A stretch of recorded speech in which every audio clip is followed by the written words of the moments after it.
Today we will hear from several extraordinary individuals who have endured the worst forms of human exploitation and survived human trafficking. I welcome each and every one of you and thank you most sincerely for your courage, commitment, and generosity in sharing your stories of pain, suffering, and redemption. My story happened in Ljubljana, Slovenia, where I moved in September 2004. I moved there to continue my university studies. I was alone and distant from all my friends that I had, from the world that I knew. And then I quickly found myself surrounded by strangers. One of my new friends, a girl, she said her name was Romana, offered me to stay in her apartment, since at that moment I did not know where I'm going to live. She was very kind to me and supportive, so I entirely trusted her. I was looking for a part-time job to support myself during the school year. One day, in October 2004, she came home and told me that she had organized an interview for me at an accounting firm. After that, I never saw Romana again. म मेरो आमा बाबु बुवा खेतीबारीमा काम गर्छु कुनै अर्को रोजगार थिएन म इराकमा काम मानव तस्कर भएको मानिस हुँ The next morning, I went to an office where I sat down for an interview with a woman. The interview had lasted about 10 minutes when two men entered the room and dragged me away to a car. I was screaming and resisting. I was taken somewhere blindfolded, then raped many times and beaten because I was resisting. I was drugged with heroin. All my things were taken and I was forced to wear sexually provocative clothes. I was forced to do prostitution in Ljubljana for about 4 months. I was repeatedly threatened in order to obey them, especially by the life and freedom of my little sister. And I was constantly reminded how easy it is for them to put her in my place. We girls suffered more.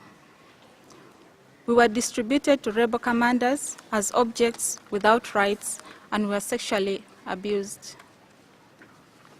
We had to carry very heavy loads, cook and do other duties, including digging in the gardens in the rebel camps. I was given to a man who had 20 other abducted girls, and he was a brutal man, and I had 2 children with him. Victims should be at the center of our response to trafficking.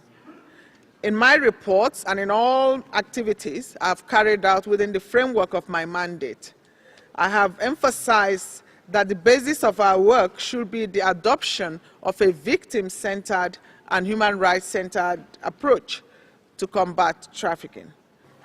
I was in captivity for 7 years and 10 months, and I escaped in the year 2004 when the rebels had come back to northern Uganda.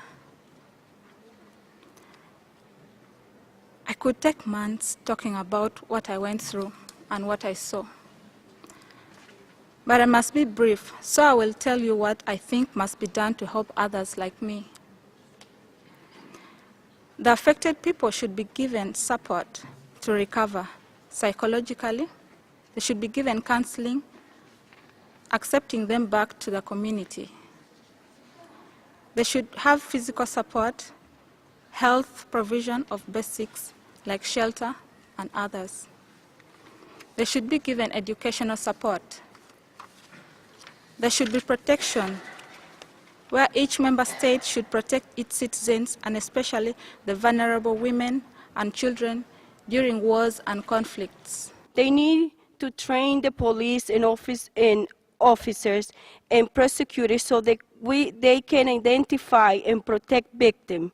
We need to provide victims with service like the one that I received from Sanctuary for Family. Today, we live in times where slavery is still all around us. As we move forwards, or strive to move forwards, in providing more freedom and equality and basic human rights for all, we have on the other side this horrible fact. Do we really need millions more victims in order to experience a true wake-up call? I really wonder. How many more 13-year-old girls, your daughter, my sister, our children, need to be forced into prostitution?